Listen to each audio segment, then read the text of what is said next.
Hey, true crime fans! Tired of ads interrupting your gripping investigations? Good news! With Amazon Music, you have access to the largest catalog of ad-free top podcasts included with your Prime membership. After all, ads shouldn't be the scariest thing about true crime. To start listening, download the Amazon Music app for free or go to amazon.com/ad-free true crime. That's amazon.com/ad-free true crime to catch up on the latest episodes without the ads. Decisions. Wait a minute. Are you still looking for cars on Carvana? Yeah, decisions. When I use Carvana, I found the exact car I was looking for in minutes. Bought it on the spot. Electric or full diesel? Decisions. Come on, you've been at it for weeks. Just buy it already. You're right. Crossover it is. Decisions decided. Whether you know exactly what you want or like to take your time, buy your car the convenient way with Carvana. Hey, I'm Ryan Reynolds. Recently, I asked Mint Mobile's legal team if big wireless companies are allowed to raise prices due to inflation. They said yes. And then when I asked if raising prices technically violates those onerous two-year contracts, they said, "What the f*** are you talking about, you insane Hollywood ass?" So to recap, we're cutting the price of Mint Unlimited from $30 a month to just $15 a month. Give it a try at mintmobile.com/switch. $45 upfront payment equivalent to $15 per month. New customers on first 3-month plan only. Taxes and fees extra. Speed slower above 40 gigabytes. See details. The Magic Castle. Houdini's Ghosts. I'm Jason Horton. I'm Rebecca Lieb. And this is Ghost Town.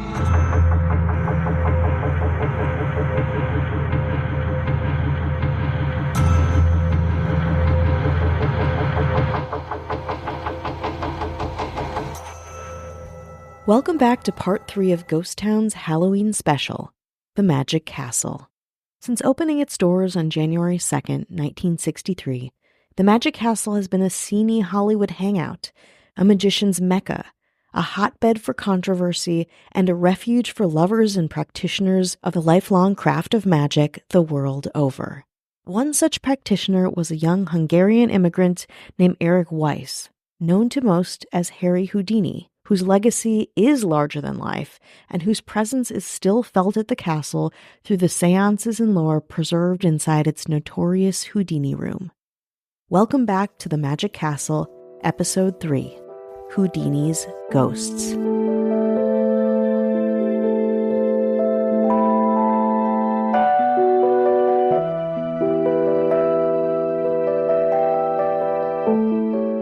Eric Weiss was born on March 24, 1874, to a rabbi, Meyer Samuel Weiss, and his wife, Cecilia, in Budapest, Hungary. Eric's family immigrated to the United States in 1878, settling in Appleton, Wisconsin. By that time, Houdini was one of 7 children, and their family Americanized to assimilate everyone, changing their name to the German spelling of Weiss, W-E-I-S-S, and Eric himself became Eric, E-H-R-I-C-H.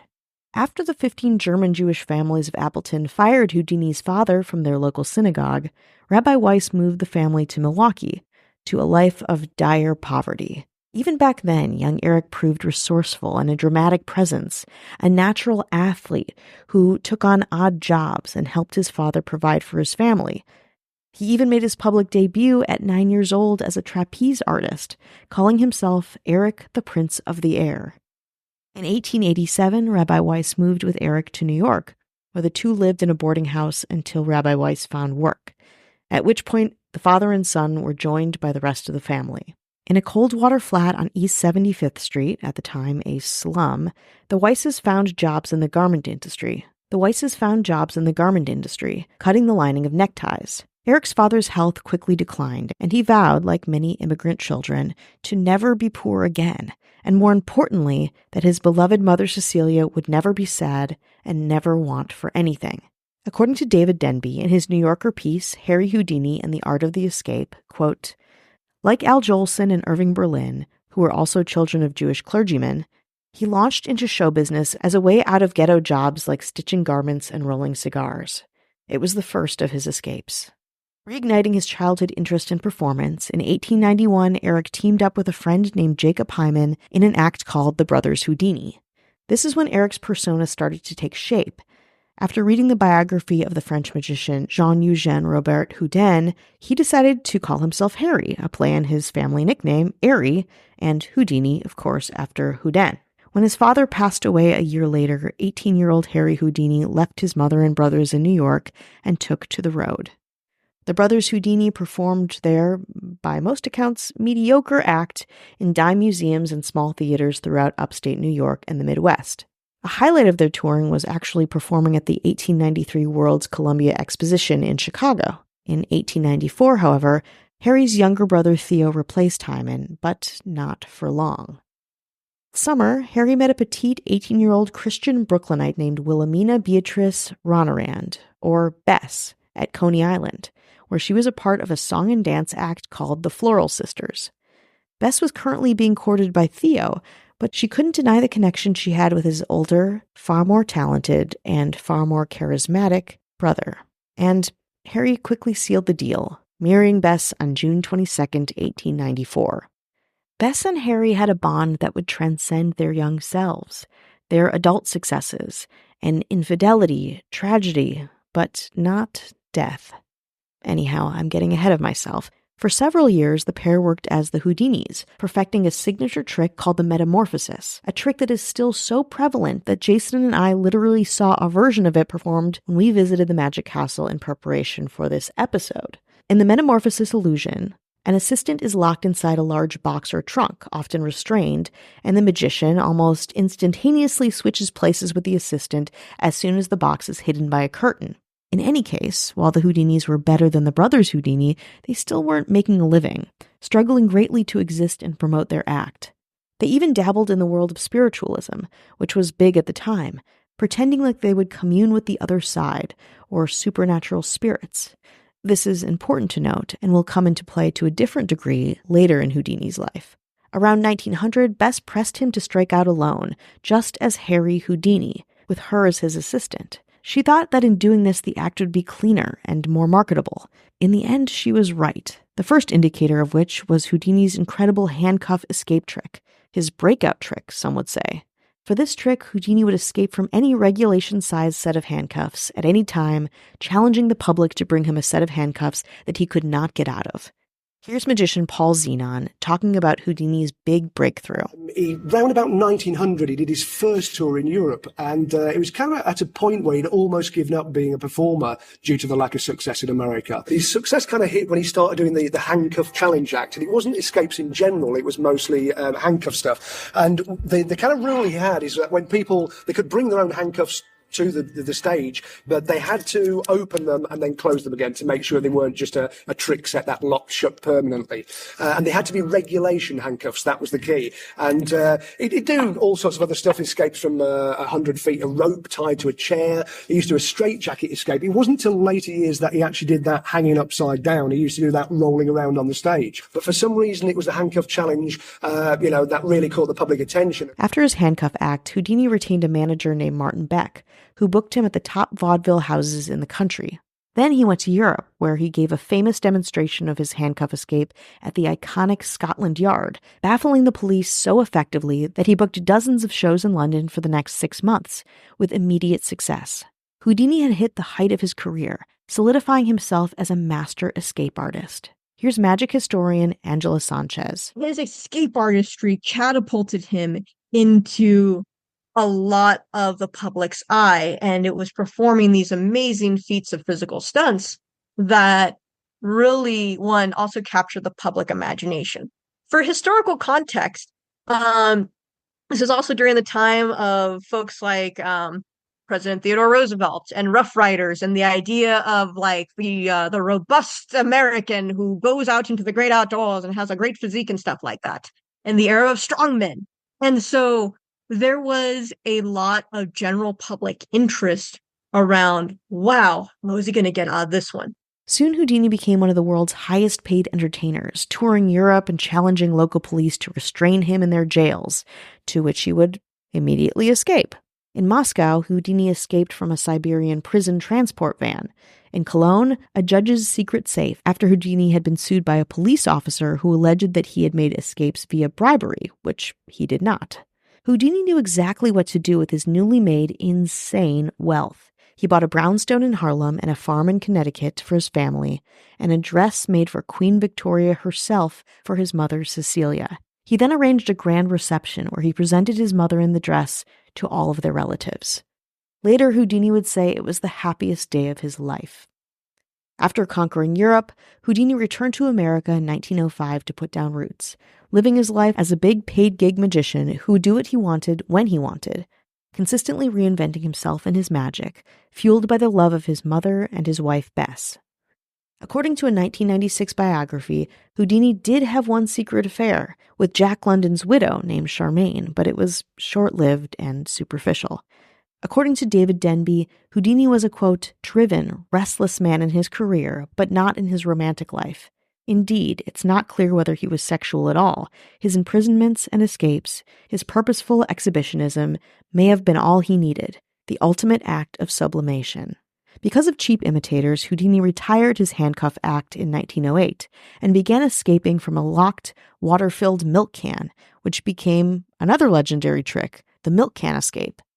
Houdini continued to free himself from jails, chains, ropes, and straitjackets, often while hanging upside down in public. Houdini also expanded his repertoire by challenging the public to devise outlandish contraptions to hold him, including mailbags, packing crates, and even the belly of a whale that had washed up ashore in Boston.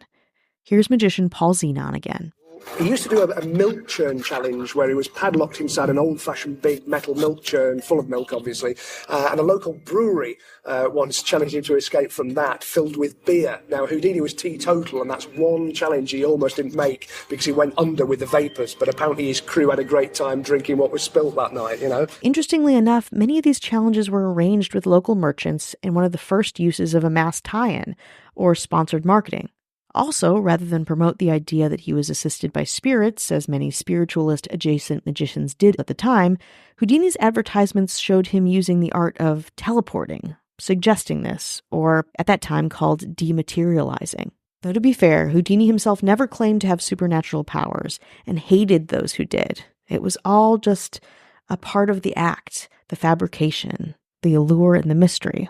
In 1913, a heartbreaking new phase of Houdini's life would challenge the very nature of his philosophy and selfhood. His beloved mother Cecilia passed away. We'll talk about the immense fallout of her death and the beginning of Houdini's obsession with spiritualists after this break. Cue the fireplace and your favorite fall movie. There's nothing better than a cozy evening at home with a glass of First Leaf wine. First Leaf is a personalized wine club that delivers right to your door. Sounds magical, right? They get to know your favorite tasting notes, which varietals you enjoy, and whether you prefer sweet or dry wines. So in every shipment, you get bottles tailored to your unique palate. Go to tryfirstleaf.com/fall to get your first 6 wines for just $44.95 with free shipping. Hey, true crime fans. Tired of ads interrupting your gripping investigations? Good news.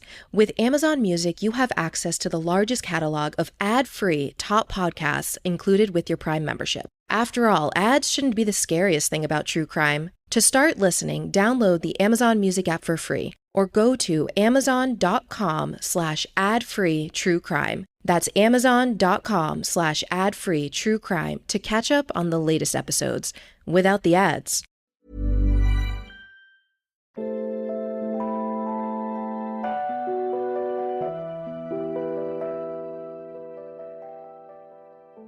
Hi, hello, how are you doing? Hello. We're checking in. Here we are. Here you are. Yeah. Here we are. Here you are. And least importantly, here we are. That's right. We want to say hello to anyone who's listening, supporting, spreading the good word of Ghost Town. Thank you so much. Thank you. And our government. Mm-hmm. We got some mayors. Mm-hmm.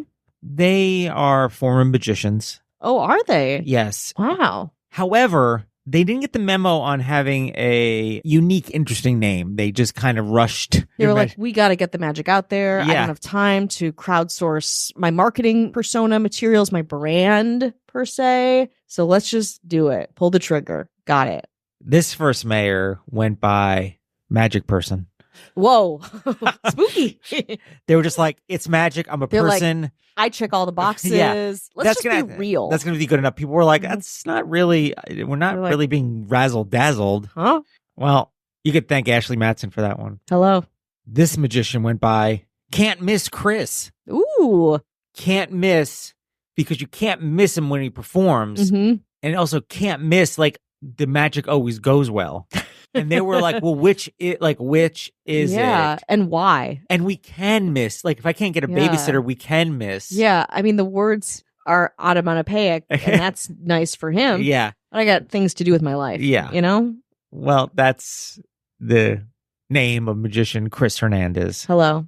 This magician just went by the other one. They're like, the other one of what? Yeah. Also, there's more than one magician. She's like, well, Yeah. I'm not that one. I'm just the other one. It's like who's on first style confusion. Did not help on the flyers Mm-hmm. and That's bad. promotions. Very bad. It's Marissa Rothermel. Hello. This magician just went by MCL. And they're like, magic can linger? Mm-hmm. Are you a small startup? Can I get a fleece? Yeah. And a water bottle from And you? they're like, oh, MCL no. Energies? Yeah. They're like, oh, I didn't think that one out. Uh, It's just the initials of Matthew Clemens LeRae. hello. This magician just went by the Weber Experience. And they're like, what's a Like Weber Grill? like, what's a they're like the Wetter Experience? it's like a web what's a Weber? Weber. Is it like, oh, is that part of your thing where you're like, it's like a spider web? And they're like, Ooh. nope, They're like, no, don't do that's anything just like that at my all. name. Hi. That would be magician and mayor Casey Weber. Hello. This mayor didn't have time when they were filling out the thing. They were just like, I got to get those tricks out there. The magic magician name is just whatever, dude. Whatever, dude. It's just like, whatever, man. Like, Nothing I don't inspires Yeah, wonder. come on. Like, They're just like, whatever. you know what you're getting. Yeah. You don't need no Rabbit, the fancy. hat, the Come on. thing. Oh, Okay, God, okay, oh. let's all slow march towards death. It did not help business. Mm-hmm. They'd be killing me. And Hello. this magician just went by Cats.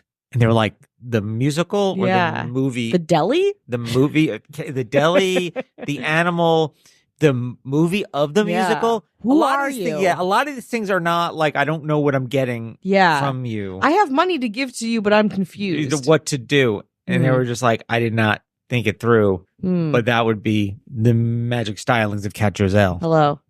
And then our governor. One of her greatest tricks. You know how magicians make the Statue of Liberty disappear? Yeah. Our governor makes private jets appear. But mind freak. Yeah. She really mind freaks. And it's just like, and the magic is just like, you just have to take a limo to the hangar. Like, it's not that tricky. Like, I don't know why people are not getting it. And no one's saying like, oh, what's the seat? She's like, yeah, I just get in a limousine and I just have a driver take me right up to the stairs. I can't be bothered with your theories about how I do this. Well, that's the magic stylings of our governor, who just goes by her own name, which is Avian Noble. If you want no ads, no chit chat, bonus episodes, just the good stuff, 7 days free, head on over to patreon.com/ghosttownpod. Let's get back to the magic.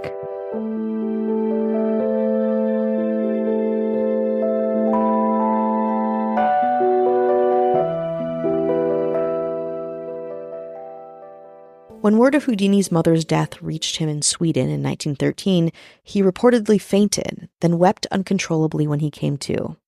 He would grieve for his mother the rest of his life, and a lot of his grief was funneled into the spiritualist movement, a suggestion that would often come his way to help him ease the grief of Cecilia's death. In 1919, Houdini moved to Los Angeles to get in on the burgeoning film industry, residing at 2435 Laurel Canyon Boulevard, a house of his friend and business associate Ralph M. Walker, who owned both sides of the street. Houdini would practice underwater tricks in the pool of Walker's neighboring home at 2400 Laurel Canyon Boulevard. This residence is now known as the Houdini Estate, named in the honor of Houdini's time there, the same estate where Bess Houdini threw a party for 500 magicians years after his death. But I'm getting ahead of myself.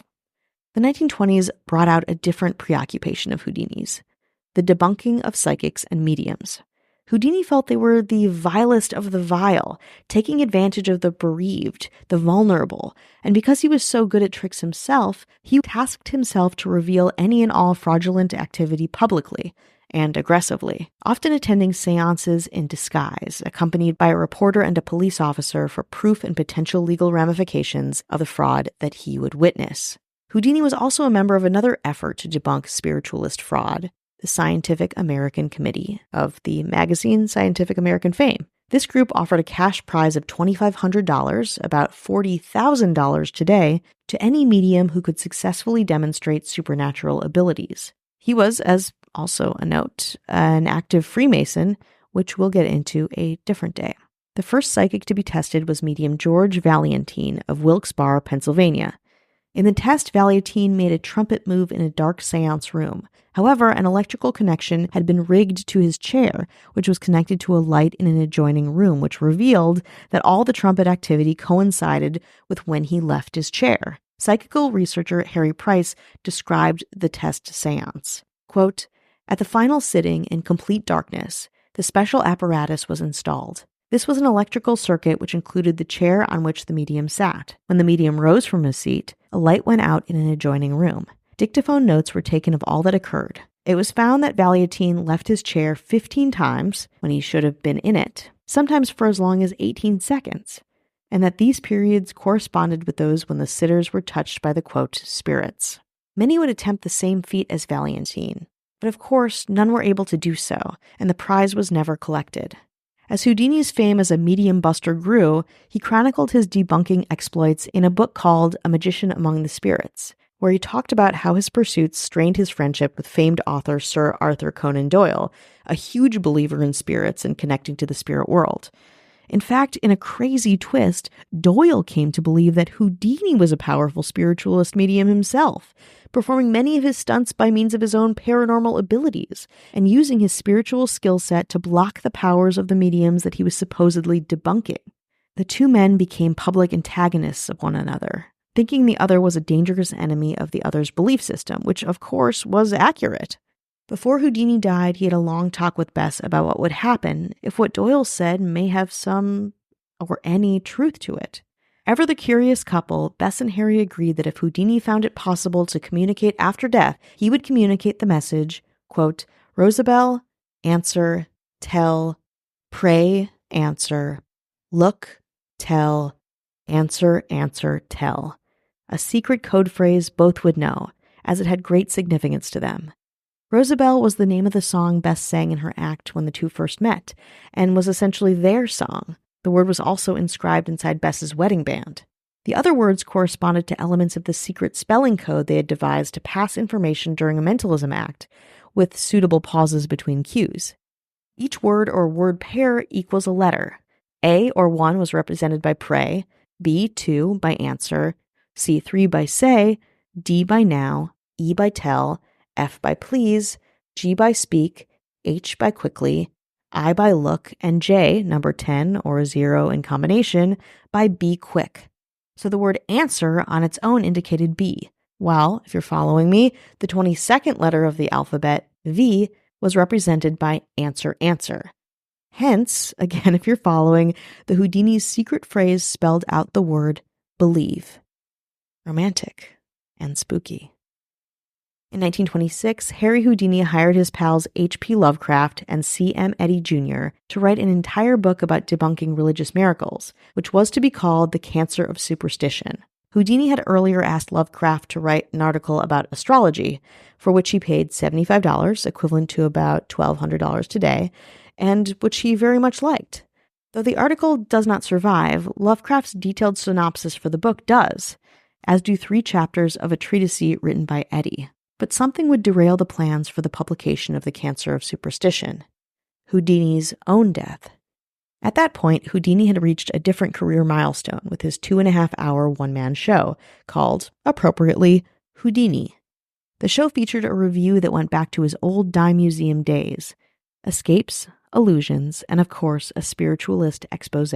The show was such a success, he took it on the road, and on October 22nd, 1926, before his Montreal show, Houdini was assaulted by a young man named Jocelyn Whitehead, who asked Houdini, quote, if he believed in the miracles of the Bible, and, quote, whether it was true that punches in the stomach did not hurt him. Houdini offered a casual reply that his stomach could endure a lot, and Whitehead began punching. Houdini was actually laying on the couch at the time of the assault, which makes it even worse, as he had actually broken his ankle several days before. After this event, Houdini became seriously ill, but refused to cancel his show the next day and the next day again in Detroit. After, he was rushed to the doctors when, on October 25th, the hospital realized that the punches had aggravated a severe case of appendicitis. His appendix was removed that day, but the delay in care had allowed an infection to set in, and Houdini died, perhaps ironically, in Detroit on October 31st, 1926. Houdini's funeral was held on November 4th in New York, with more than 2,000 mourners in attendance. Bess moved to Inwood, Manhattan, where she opened her own tea house and briefly performed her own vaudeville act. True to her word, every year on Halloween, Bess would attempt to contact Harry with their secret code: Rosabelle, answer, tell, pray answer, look, tell, answer, tell. In the 1930s, she moved to Hollywood, California, and worked to promote Houdini's memory. On Halloween 1936, Bess conducted a final Houdini seance on the roof of the Knickerbocker Hotel in Hollywood. Again, if you want to learn more about that specific event, more than we say here, we have a great episode on it, if I do say so myself. Check it out. It is episode 14 of Ghost Town, the Knickerbocker Hotel. But we'll give you a little taste of what it was like, setting the scene. According to a record of the seance by Mark Dimunation, chief of the Rare Book and Special Collections Division of the Library of Congress, quote, the bright, clear, cold evening of Halloween, 1936, atop the roof of Hollywood's high-profile Knickerbocker Hotel. There, the lights of Los Angeles glittered in the distance. Here, at 8 p.m., a dimly lit seance. Atop a table in the center of the attraction lay a pair of locked handcuffs on a silk pillow, a trumpet, a tambourine. Nearby, an invitation-only audience of 300 was crammed into a set of bleachers, waiting to see if the dead might come to life. Thankfully for us, a recording of the seance exists online, and it really sets the tone. O thou disembodied spirits, those of you that have grown old in the mysterious laws of Spiritland, we greet thee. That's the voice of Edward Saint, the seance's moderator. We have gathered here at the appointed time. We have complied with all the requirements to enable all of you to make your presence known. Members of the spirit world have long known of the intention of this important gathering tonight. All is in readiness. Please now, the time is at hand. Make yourself known to us. After the invocation, he straight up asks for Houdini himself. Are you here, Houdini? Please manifest yourself in any way possible. Take from this earnest gathering any strength that may be necessary for you to use. Take any vital thing from us that you may need to enable you to carry out your promise of years ago. We have waited, Houdini, oh, so long. Never have you been able to present the evidence you promised. And now, this is a night of nights. The world is listening. Harry, your world, your audience. And Bessie is here. Your Bessie, who was part of you for 33 years. She's here, Harry, pleading in her heart for a prearranged sign from you. But on the cold rooftop of the Knickerbocker Hotel, Bess didn't get a sign from her beloved. No intimate words, no coded phrases. She did not connect with Houdini that night, and had decided that that was enough, that if she didn't connect after that long, she had to move on with her life. At the conclusion of the failed seance, next to a photograph of Houdini, she put out the candle that had supposedly burned for 10 years. In 1943, Bess would reflect, quote, 10 years was long enough to wait for any man. After the 1936 seance, friend, confidant, and publicist Walter B. Gibson carried on the yearly seance tribute at New York's Magic Townhouse. Before he died, Gibson passed on the tradition to magician Dorothy Dietrich. Bess Houdini died from a heart attack on February 11, 1943, while in Needles, California, aboard an eastbound train traveling from Los Angeles to New York City. She was 67 years old. With Bess gone, the tradition of holding a seance for Houdini became even stronger, held together by magicians throughout the world to commemorate the man and his legend. According to David Denby in his New Yorker piece, Houdini's legacy is alive and well. Quote, there are daredevils who scale the Eiffel Tower, or leap across the Great Wall of China on a skateboard, or plunge over Niagara Falls in a barrel, but they don't provoke endless interpretation years after their exploits. most movie stuntmen retire into knobby oblivion. Houdini's strangeness and ambition, the nakedness, the liberationist triumphs, still fascinate us. Just years after Bess's death, an official Houdini seance was organized by Sidney Hollis Radner, a Houdini aficionado from Holyoke, Massachusetts. Yearly Houdini seances are also conducted in Chicago, Scranton, New York, and at the Magic Castle in Los Angeles, California, which continues to this day in their famed Houdini seance room off the dining area on the second floor. There you can attend a private seance led by magician Misty Lee among some incredible artifacts of Houdini's life. We saw them with our own eyes: his wand, a milk jug he escaped from, a trunk, handcuffs, a gramophone given to him, allegedly, by Thomas Edison, and so much more. These seances are not cheap, but they are memorable and highly confidential, going for hours into the evening to see, as always, if someone can, in some way, connect with the famed magician. The space dedicated to Houdini in the Magic Castle is another mysterious piece to this incredible puzzle that is the Magic Castle itself, whose history continues to fascinate and awe. If you go, please say hello to Archimedes, Irma, and the many incredible magicians who call the Magic Castle their own. Speaking of magicians, it only feels appropriate that we conclude this series with some closing words from the founding mother of the Magic Castle, Miss Jerry Larson. Thank you so much for listening, and have a wonderful, dare I say, magical Halloween. The chimes both hold. It's time to go back to Magic Land. Now, boys and girls, be good and kind. Keep smiling and cheerful and bright as can be. And I'll come back another time with the mightiest magic you ever did see.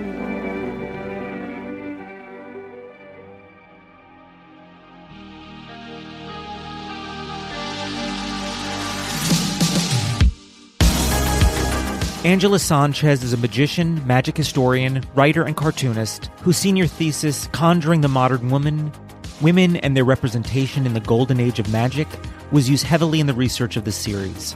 You can find her thesis, writing, show dates, and more at AngelaMSanchez.com. If you're in or around Chicago, catch Angela presenting a lecture on magicians of color in magic history at the Chicago Magic Lounge on Sunday, January 26th. Keith Seltzer-Janes is a magician, improviser, teacher, and member of the Magic Castle. Lindsay Benner is a variety performer who can be seen all over the globe, including Vegas's Super Freako at the Cosmopolitan Las Vegas and the Magic Castle. For more about Lindsay, check out her website at lindsaybenner.com or her Instagram at lindsaybenner. Derek Ostavani is an award-winning mentalist and magician. He's toured all over the country, including the Chicago Magic Lounge and, of course, the Magic Castle. To book or reach out to Derek for an appearance, show, or interview, you can go to his website, magicwithderek.com.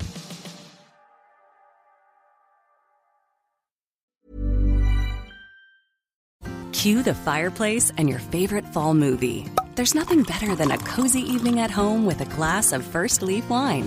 First Leaf is a personalized wine club that delivers right to your door. Sounds magical, right? They get to know your favorite tasting notes, which varietals you enjoy, and whether you prefer sweet or dry wines. So in every shipment, you get bottles tailored to your unique palate. Go to tryfirstleaf.com/fall to get your first 6 wines for just $44.95 with free shipping.